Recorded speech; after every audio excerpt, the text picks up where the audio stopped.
আর bike ফেরিতে এসে রানা ভাইকে পেয়ে ভাবলাম তার লাল গাড়িটা এখন চালা দেখতে হবে। টান দেওয়ার সাথে সাথে একটা ফিল চলে আসে বডিতে।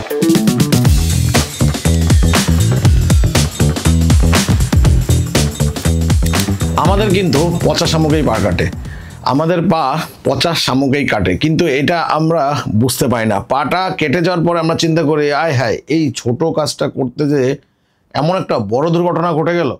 ঠিক তেমনি আপনাদের ভাইয়ের জীবনে এরকম ছোট্ট একটা ঘটনা অনেক বিশাল বড় আকার ধারণ করছে। আর ঘটনাটা হচ্ছে আপনাদের ভাইয়ের বাসার যে রিমোট আছে সেই রিমোটটা নষ্ট হয়ে গেছে, এবং রিমোট নষ্ট হয়ে যাওয়ার পরে রিমোট একটা নতুন কিনে নিয়ে আসতে হবে। কিন্তু রিমোট কিনবো করে কিনা হইতেছিল না। প্রায় 7-8 দিন পার হয়ে গেছে। রিমোটের দাম মাত্র 200 টাকা। এর আগেও একবার নষ্ট হয়েছিল, কিনে নিয়ে আসছিলাম, সমস্যা সমাধান। তবে হঠাৎ করে একদিন রাত্রে ঘুমানোর আগে আমার বাসার লোক করছে কি যে টিভিটা ডাইরেক্ট অফ করে দিয়েছে। যখনই টিভিটা ডাইরেক্ট অফ করে দিয়েছে, টিভির ডিসপ্লেতে একটা আলোর বিচ্ছুরণ হয়েছে। তখনই আমি বুঝছিলাম যে মনে হয় গেল, এবং যেই কথা সেই কাজই হয়েছে। পরের দিন আর যথারীতি টিভি ওপেন হয় না। তারপরে এই টিভি নিয়ে আমার লান্নতের শেষ নাই।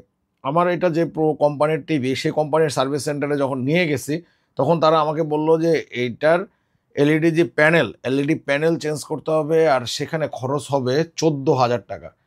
আমি বললাম যে ভাই 14,000 টাকা হলে তো এখন একটা টিভি কিনতে পাওয়া। তখন উনি আমাকে পরামর্শ দিল, ভাই ঠিকই বলছেন, এই এলইডি প্যানেল ঠিক করা বাদ দিয়ে আপনি নতুন একটা টিভি কিনে ফেলেন। তারপরে কি করব, অনেক দিশেহারা হয়ে ঘোরাঘুরি করতে করতে আমি চিন্তা করলাম যে গুলিস্তানে যেয়ে দেখি এই জিনিসের সলিউশন পাই কিনা, এবং গুলিস্তানে যে এই জিনিসের সলিউশনও হয়ে গেছে।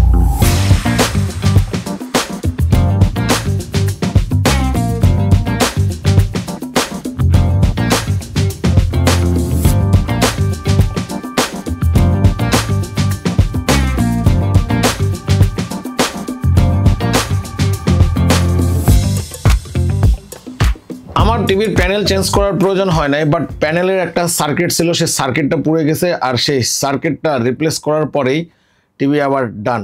আর সাথে একটা রিমোটও কিনে নিয়ে আসছি, মানে পচা শামুকে যাতে আর পা না কাটে সে ব্যবস্থাটাই হয়েছে। এবং এই 14,000 টাকার জিনিসটা খুব সুন্দর মতো আমার 3,000 টাকার মধ্যেই সলিউশন হয়ে গেছে। এই ছিল আজকের লেসন, যে জীবনে পচা শামুকে পা কাটবে, তাই ভাই পচা শামুক থেকে দূরে থাকবেন। আর ইন্ট্রো দিয়ে চলেন আজকের ভিডিওতে জাম্প করি। আসসালামু আলাইকুম, what's going on everyone, this is Zahid, welcome to my YouTube channel. ঢু মারতে হবে। বাইক ফেরিতে নাকি নতুন নতুন অনেকগুলো বাইক ঢুকছে। আমি অলমোস্ট 15 থেকে 20 দিন হয়ে গেছে 60 ফিটের দিকে যাই না, যে কারণে শুভ ভাই গতকালকে রাতে ফোন করছে, আর ফোন করে জিজ্ঞাসা করলো যে ভাই কী অবস্থা, আপনি কি ঢাকায় আছেন নাকি হারায় গেছেন। আমি তারা বললাম ভাই ঢাকায় তো ঠিকই আছে, কিন্তু হিট ওয়েভের কারণে কোনো দিক যাওয়ার আর সুযোগ পাইতেছি না। তখন উনি বলতেছে ভাই হিট ওয়েভ হোক আর যাই হোক, বাইক ফেরিতে নতুন বাইক ঢুকছে, আপনি কালকে আসেন, অনেক দিন দেখা সাক্ষাৎ হয় না, আপনি এসে বাইকও দেখে যান, আর আমি আপনার সাথে দেখা করি, একটু আড্ডা দিই। যাই হোক, ভাই ব্রাদার মানুষ যেহেতু আড্ডা দিতে চাইছে, সেহেতু আমাকে তো যেতেই হবে। আর সে কারণে এখন বের হয়ে গেছি। অলমোস্ট বিকাল 4:15 মতো বাজে। 60 ফিট ঢুকে গেছি।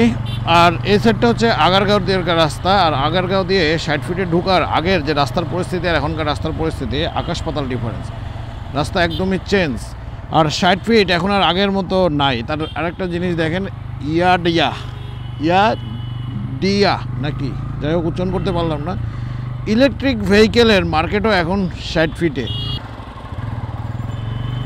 এই যে এটা আরেকটা ইলেকট্রিক বাইকের শোরুম, এটা হচ্ছে কি জিজো EV sales and service centre, আজকে বন্ধ।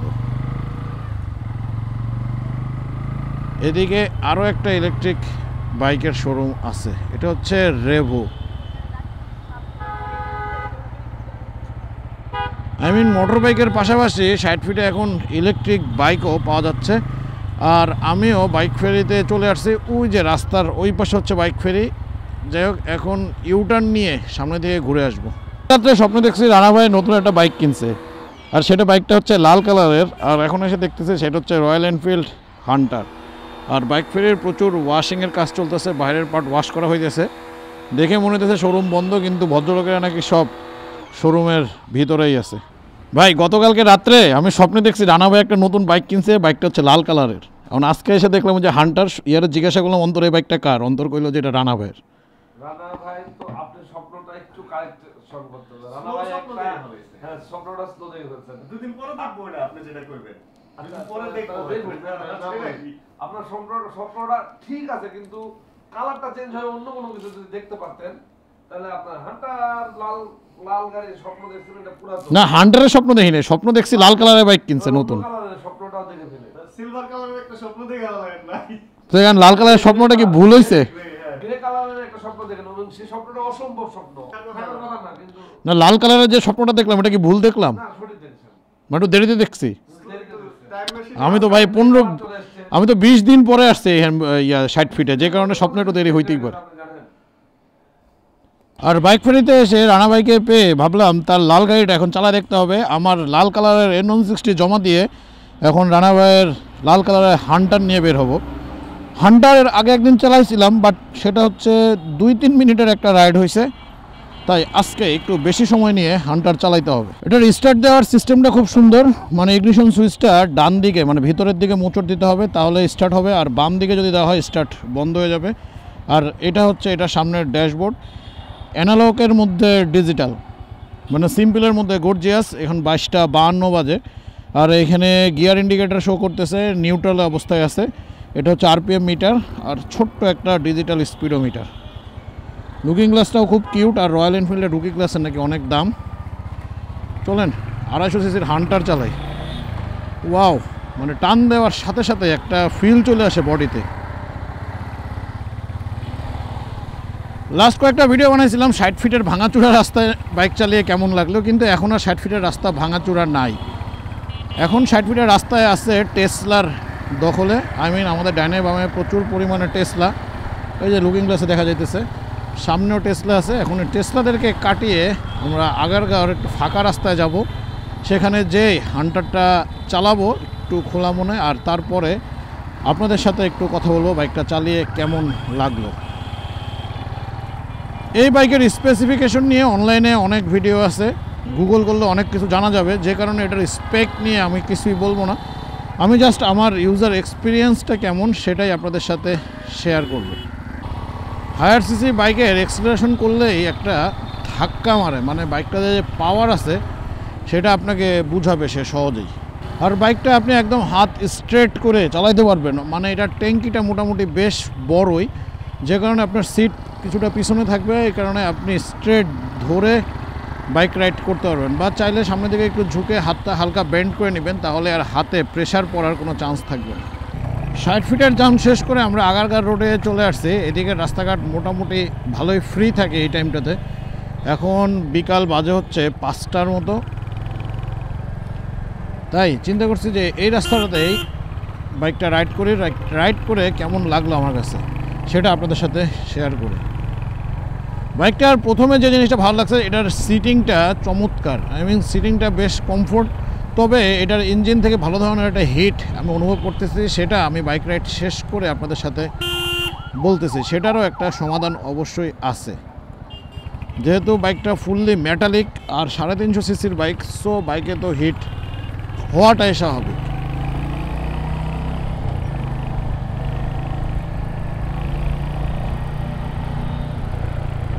বাহ, সিএনজিওয়ালা সুন্দর মতো রং সাইড দিয়ে চলে আসতেছে।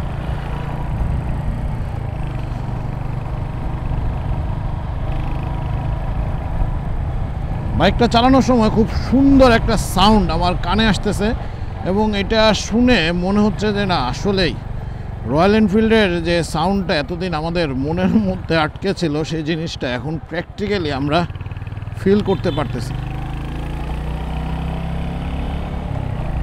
গিয়ার রেশিও কম থাকলে সাউন্ডটা একটু বেশি ফিল করা যায়, আর গিয়ার যদি বেশি থাকে বা গাড়ি একটু হাই স্পিডে থাকে তাহলে সাউন্ডটা একটু কম অনুভব করা যায়। আর বন্ধের দিনে এই জায়গাগুলো বেশি ভিড় হয়ে যায়, মানে এই জায়গাগুলোতে মার্কেট বসে, মেলা নাকি হয় এখানে। রয়্যাল এনফিল্ডের সুইচগুলো সব আমার কাছে উল্টাপাল্টা মনে হইতেছে, যেমন এটা দেখেন 5 সুইচটা বাম হাতের এখানে। নর্মালি সুইচ থাকে গ্রিপের বাইরের সাইডে 5 সুইচটা, বাট রয়্যাল এনফিল্ডেরটা ভিতরেই, তাও এটা অদ্ভুত জায়গায়, যে কারণে প্রথম যারা রয়্যাল এনফিল্ড রাইড করবে, তারা যারা অন্য বাইক রাইড করছে তাদের কাছে একটু আনইজি লাগবে, তবে জিনিসটা আস্তে আস্তে ইউজার ফ্রেন্ডলি হয়ে যাবে। আর বাইকটা এখন চলতেছে ইকো মুডে, যে দেখেন এখানে শো করতেছে ইকো মুড আছে, ইকো মুডে বাইকটা চলতেছে। ইকো মোডে আমাদের ফুয়েলটা ভালোই সেভ হয়। যেহেতু রানাওয়ের বাইক আর আমি বাইকের কাগজপত্র নিয়ে বের হই নাই, সেহেতু 60 ফিটের এই রাস্তাটাই আমার জন্য কাফি। বাইরের দিকে যে পুলিশের কাছে ধরা খেয়ে নাস্তানাবুদ হওয়ার কোনো ইচ্ছা নেই। আর এটার হ্যান্ডেলটা বেশ অনেকটাই আপরাইট, যে কারণে মানে চালিয়েও খুব কমফোর্ট পাওয়া যাইতেছে। আমার কাছে রয়্যাল এনফিল্ডের সবথেকে প্র্যাকটিক্যাল বাইক মনে হয় এই হান্টারটাকে। বাইকটাও ছোট, 350 সিসি, আপনি আপনার মতো করে মুভ করতে পারবেন ইজিলি। তবে আমি বাইকটা ফুল গিয়ারের থ্রোটলের মজা নিতে পারি নাই, মানে সম্ভব না। রয়্যাল এনফিল্ডে 5টা গিয়ার, আমি তো জানতাম যে 6টা হইতে পারে, বাট এটাতে আমি 5টা গিয়ার পাইতেছি। গিয়ার ইন্ডিকেটর থাকার সুবিধা হয়েছে। এখন তো অনেক হায়ার সিসি বাইকে আবার গিয়ার ইন্ডিকেটর থাকে না, যেটা নিয়ে আমাদের একটু বিভ্রান্তিতে পড়তে হয়। আর এখান দিয়ে হালকা একটু রং মেরে আমরা ডান পাশের ওই ফাঁকা রাস্তাটার মধ্যে চলে যাই।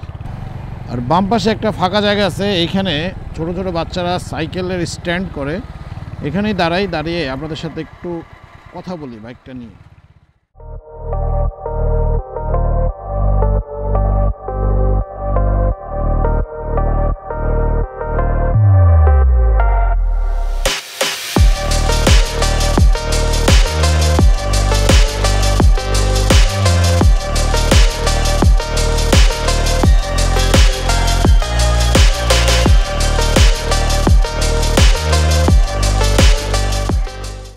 আরেকটা জিনিস আপনাদের সাথে শেয়ার করে, সেটা হচ্ছে এটার হেডলাইট পুরোটাই হ্যালোজেন, যে কারণে গ্লাসেও ভালো রকমের হিট হয়। আর হ্যালোজেন না হয়ে যদি এটা এলইডি হইতো তাহলে কিন্তু এটা আরও বেশি ভালো হইতো, মানে হিটটাও কম হইতো, লাইটের আলো আরও বেশ ভালো হইতো। এটার শক অ্যাবজর্বারটা দেখছেন কি পরিমাণ মোটা। যেহেতু খুব কম সময় বাইকটা রাইড করছে, সেহেতু এই বাইকটার ভালো মন্দ দিক বলা আমার পক্ষে সম্ভব নয়। এই বাইকটার ভালো মন্দ অনেক দিকই আপনারা ইতিপূর্বে জানেন। তবে আমার কাছে যেটা ভালো লাগছে সেটা হচ্ছে এই বাইকের ব্রেকিং। এটার সামনের ডিস্কটা দেখছেন, বিশাল বড় সাইজের একটা ডিস্ক, আর সামনের টায়ারটাও 110 সেকশনের টায়ার। সেই সাথে বাইকের পিছনের ডিস্কটাও কিন্তু বেশ বড়। এগুলোর ডিটেলস আমি সব আমার ডিসক্রিপশন বক্সে দিয়ে দিব। আর পিছনের টায়ারটা হচ্ছে 140 সেকশন টায়ার। আর আমার কাছে সবথেকে ভালো যে জিনিসটা লাগছে এটা হচ্ছে এটার এক্সজস্টটা দেখেন কতটা ছোট, কিউট আর লাউড। আর 350 সিসি ইঞ্জিনটা দেখেন কত বড়। এই ব্যাগটা চালিয়ে জাস্ট আমার একটা প্রবলেমই হয়েছে, সেটা হচ্ছে আপনাদেরকে দেখাই। এখানে নামানোর পরে যখন পা দিয়ে এখানে আটকে রাখতে হয়, তখন এই যে পাদানিটা এটা খুবই ক্লোজ বাইকের সাথে। এই জিনিসটা আমার পায়ের সাথে বারবার আটকে যাচ্ছিল। এই জিনিসটা আমার কাছে একটু বিরক্তিকর লাগছে। এটা যদি সামনে পিছনে করা যেত তাহলে হয়তো এই সমস্যাটা থাকতো না। এইটা ছাড়া আর এই বাইকের হিটিং ইস্যুটা ছাড়া আমার কাছে বলার মতো আর কোনো খারাপ আমি কিছুই পাই নাই। আর এটার হিটিং ইস্যুটাকে খারাপ বলাও যাবে না, কারণ এই পুরো পার্টটাই কিন্তু মেটালিক। আপনার দেখেন ট্যাঙ্কটা মেটাল, ইঞ্জিন, সাইলেন্সার এবং পুরো এক্সজস্টটা। তবে এইখানে ছোট্ট একটা গার্ড দেওয়া আছে, কিন্তু এই গার্ডটাও মেটালিক। অনেকে এইটারে র্যাপ করে ফেলে। যদি এটাকে র্যাপ করা হয় বা এদিকে যদি কোনো গার্ড লাগানো হয় তাহলে কিন্তু এটা হিট অনেকটাই কমে যাবে। আমি এইখান থেকে বসে ইঞ্জিনের হিটটা ফিল করতে পারতেছি। শুধুমাত্র এই বাইকটার হিটিং ইস্যুটা যদি স্যাক্রিফাইস করা যায় তাহলে আমার কাছে হান্টার বাইকটা একদম 100-এ 90 দেওয়ার মতো প্র্যাকটিক্যাল মনে হয়েছে। বাইকটা যদি সামনে থেকে দেখি, দেখেন মানে পুরা একটা প্যাকেজ। আমার কাছে এটাকে সবথেকে বেশি প্র্যাকটিক্যাল মনে হওয়ার কারণটা হচ্ছে বাইকটার ডাইমেনশনও কম, বাইকটার পাওয়ার, বাইকটার সিটিং কমফোর্ট, তাছাড়া বাইকটার ব্রেকিং, ওভারঅল সব কিছুই আমার কাছে জোস লাগে। আমি জানি আমার কথার সাথে আপনারা অনেকেই একমত হবেন না। আমাদের ম্যাক্সিমাম মানুষের কাছে রয়্যাল এনফিল্ডের ক্লাসিক বা বুলেট মডেলটা ভালো লাগে। আমার কাছে মডেলগুলো খারাপ লাগে বলবো না, তবে রয়্যাল এনফিল্ডের এই হান্টার মডেলটা আমার কাছে সবথেকে বেশি প্র্যাকটিক্যাল মনে হয়। কারণ এটা আপনি সিটির মধ্যে রাইড করতে পারবেন, ওগুলোও রাইড করতে পারবেন, বাট এটা রাইড করে যতটা বেশি কমফোর্ট আমার মনে হয় না ওই বাইকগুলো রাইড করে এতটা বেশি কমফোর্ট পাওয়া যাবে। ইমার্জেন্সি লাইটটা দেখেন কেমন লাগতেছে। একটা মোটরসাইকেল কখনো 2-4-5 কিলোমিটার বা 10 কিলোমিটার চালিয়ে এটার ভালো মন্দ জাস্ট করা যায় না। আর সেখানে আমি তো চালাইলাম মাত্র 2-4-5 মিনিট। তবে আমার কাছে বাইকটা রাইড করে ভালো লাগছে। এর মধ্যে ক্লাসিকও আমার রাইড করা হয়েছে, বুলেটও রাইড করা হয়েছে। তবে ক্লাসিক, বুলেট আর এই হান্টার, এই তিনটার মধ্যে সবথেকে প্র্যাকটিক্যাল, ডেইলি কমিউট করার জন্য আমার কাছে মনে হচ্ছে হান্টারটা বেস্ট অন্য দুইটা বাইকের তুলনায়। কারণ এই বাইকটা ছোট, এটার টার্নিং রেডিয়াসও কম, আপনি অল্প জায়গার ভিতরে ঘুরে নিতে পারবেন এবং সব দিক দিয়ে মোটামুটি ভালোই। এখনই তো গেছিলো। সাইকেল নিয়ে মানুষ রং সাইডে আসতেছে।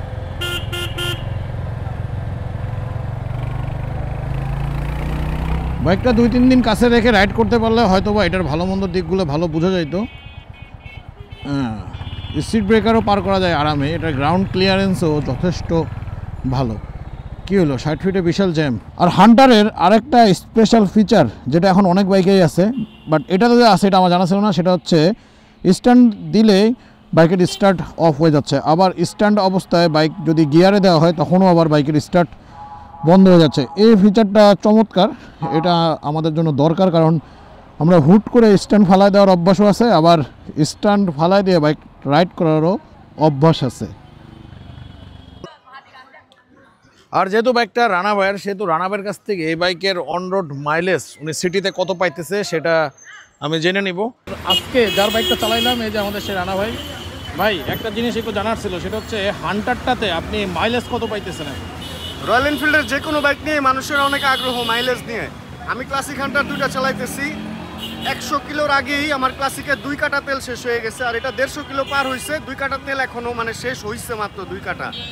এখন ভাইয়া 200 কিলো চালানোর পর আমি আবার ট্যাঙ্ক ফুল করলে রিয়েল মাইলেজটা আপনাকে জানাইতে পারবো। এটার জন্য একটু অপেক্ষা করতে হবে আপনার অডিয়েন্সের। তার মানে এখনই আমরা জানতে পারতেছি না যে হান্টারের অ্যাকুরেট মাইলেজ কত। হান্টারের অ্যাকুরেট মাইলেজটা জানবো, জানি না পরবর্তীতে যদি আবার হান্টার নিয়ে ভিডিও করি তখন আপনাদেরকে জানাই দিই। রানা ভাইয়ের কথা শুনে যেটা বুঝা হলো যে হান্টারের মাইলেজটা এখন উনি নিজে জানে না, এখন ওইটা টেস্ট পারপাসে আছে, যেটা রানা ভাই নিজে থেকে বললো। যে কারণে আমি চিন্তা করলাম যে পরবর্তীতে আরেকদিন যদি সুযোগ পাই হান্টারটা চালাবো, আর সেদিনই এটার মাইলেজের ডিটেলসটা নিয়ে আপনাদের সাথে আলোচনা করব। এখন আপনাদের সাথে আলোচনা করে রয়্যাল এনফিল্ডের বাইকগুলো নিয়ে। আসলে আমরা বাংলাদেশে যারা বাইক রাইড করি 90% লোকেরই সিঙ্গেল বাইক থাকে, যেমন আমার একটাই বাইক, ঠিক তেমনি ম্যাক্সিমাম লোকজনের এইটাই। তবে রয়্যাল এনফিল্ডের বাইকগুলোর ক্ষেত্রে একটু ব্যতিক্রম। রয়্যাল এনফিল্ডের কোনো বাইকই আপনার সব ধরনের পারপাস সার্ভ করবে না। আপনি যদি হান্টার রাইড করেন, মানে আপনার যদি একটা হান্টার থাকে, তাহলে সেটা দিয়ে আপনি সিটি রাইড করতে পারবেন খুবই কমফোর্টেবলি। বাইকের ওয়েট কম আছে, বাইকের ডাইমেনশন কম, বাইক নিয়ে সহজে এদিক ওদিক মুভ করতে পারবেন, সব কিছু দিক দিয়েই কমফোর্টেবল। তবে আপনি যখনই একটা বুলেট অথবা ক্লাসিক কিনবেন, বুলেটটা আমি টেস্ট পারপাসে চালানো হয়েছিল, অত ডিপ অভিজ্ঞতা নয়, তবে ক্লাসিকটা আমি বেশ ভালো মতোই চালিয়েছি। ক্লাসিক চালানোর পরে আমার যেটা অভিজ্ঞতা হয়েছে, লং রাইডে ক্লাসিক আপনাকে একটা সুপার পারফরমেন্স দিবে। খুব আরাম করে ক্লাসিক দিয়ে লং ট্যুর আপনারা দিতে পারবেন। তবে হ্যাঁ, ক্লাসিক নিয়ে প্যারা খাবেন হচ্ছে সিটি রাইডে। মনে করেন আপনি ঢাকা থেকে রওনা দিয়ে রাঙামাটি গেলেন, আপনি রাঙামাটি যাওয়ার আগ পর্যন্ত হাইওয়েতে ক্লাসিক নিয়ে চমৎকার পারফরমেন্স পাবেন, বাট রাঙামাটি শহরের মধ্যে যখন ঢুকবেন, জ্যামের মধ্যে যখন ঢুকবেন, তখন ক্লাসিক নিয়ে আপনি প্যারা খাবেন। সেম জিনিসটা ঢাকা থেকে যতক্ষণ না পর্যন্ত আপনি হাইওয়ে উঠতে পারতেছেন, আমি বলবো কাশপুর পার হইতে না পারতেছেন, ততদিন পর্যন্ত ক্লাসিক আপনাকে প্যারা দিবে। রয়্যাল এনফিল্ডের বাইক কোনোটাই আপনার সব ধরনের পারপাস সার্ভ করবে না। মূলত কোনো বাইকই আমাদের সব ধরনের পারপাস সার্ভ করে না, বাট আমরা গায়ের জোরে বাইক চালাই আর কি, একটা দিয়ে সব চালাই দেই, এরকম একটা পরিস্থিতি। আজকের ভিডিও তাহলে এ পর্যন্তই। সবাই সুস্থ থাকুন, ভালো থাকুন, আর নিরাপদে বাইক রাইড করুন। মনে রাখবেন, সেফ রাইড সেভ লাইফ।